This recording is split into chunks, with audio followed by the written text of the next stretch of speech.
We will get more extensively into this as we go along in the coming week here. But briefly, what happened with Russia is that they dropped out of the war because of and I'm going to hide myself again, because of an internal.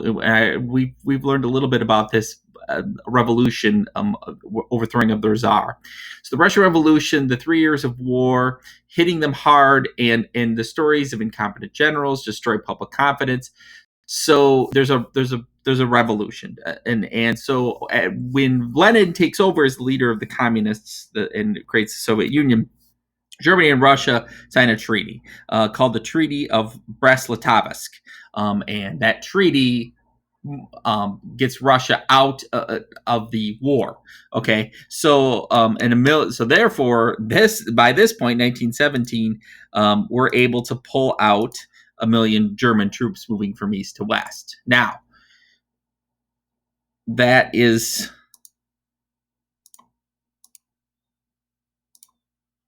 So then you have, at about the same time, the U.S. entering the war. If you've had U.S. history, you know this story. So I'm gonna briefly go over it. The U-boats were engaged in unrestricted warfare. The submarines sinking any ships in the waters around Britain without warning. Well, a German submarine or U-boat had sunk the British passenger Lusitania, and the submersion only takes 18 minutes, and the result is a loss of 1,200 lives and 100 children, and 128 U.S. citizens dead. It was a British passenger ship. But the American public was outraged at this, and President Wilson sent a strong protest to Germany, and there were still but Germany still persists in the attacks. And when the Germans began getting desperate, they returned to this unrestricted warfare, though. And they knew it might lead to war with the United States, but they gambled their naval blockade of Britain would starve Britain into defeat before the United States could mobilize. Well, they ended up sinking 3 more American ships.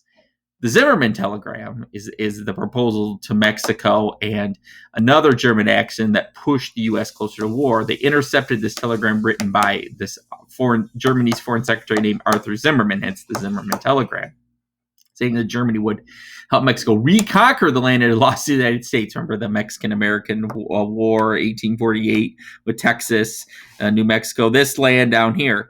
So that was enough. Germany declares, Wilson says, all right, well, President Wilson of the U.S. says, we're going to declare war. So they do. He asked Congress to declare war on Germany in April of 1917, and they enter on the side of the Allies.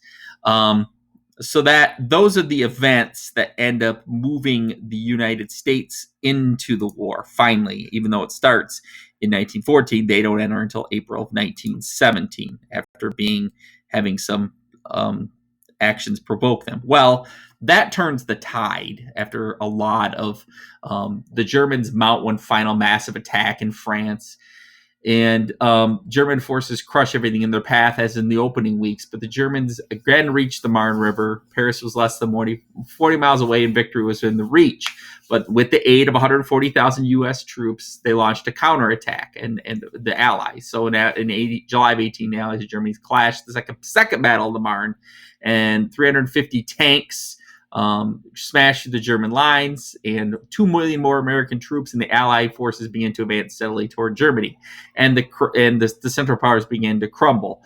First, the Bulgarians and the Ottoman Turks surrendered, and in October, revolution swept through Austria-Hungary. The German soldiers mutinied, and the public turns on the Kaiser. So by November of 1918, Kaiser Wilhelm must have stepped down, and they signed an agreement, an armistice, to stop the fighting. November 11th, 11th month, 11th day, 11th month, 11th hour, Armistice Day. Now we celebrate that, by the way, as you may know, as Veterans Day in the United States. So here's what's going on. Here's what's going to set up the nastiness here. This is where I'm going to stop this one. Well, no, I'm going to actually keep going a little bit. The Paris Peace Conference. So the Big Four, Wilson, Clemenceau in France, David Lloyd George of Britain, and Orlando of Italy, convene. And they when they convene, their goal is to neither Russia was not represented, neither were Germany, the Allies, to impose the peace. Okay, Wilson had other ideas about how this peace should be imposed, and as those of you that had U.S. know, the 14 points.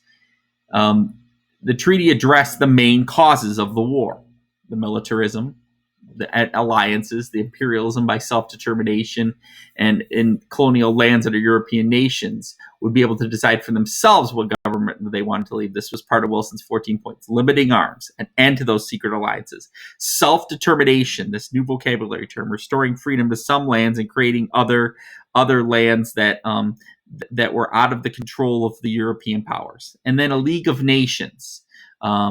A League of Nations, association of nations that would protect great and small states alike. This reflected Wilson's hope for an organization that could peacefully negotiate solutions to world conflicts. Peacefully negotiate solutions to world conflicts. Unfortunately, the United States Senate did not want any part of this, and the League of Nations ends up failing as a result. So we'll come back with the actual Treaty of Versailles here in just a moment, and how the treaty actually was going to be looking, that was imposed on the Central Powers.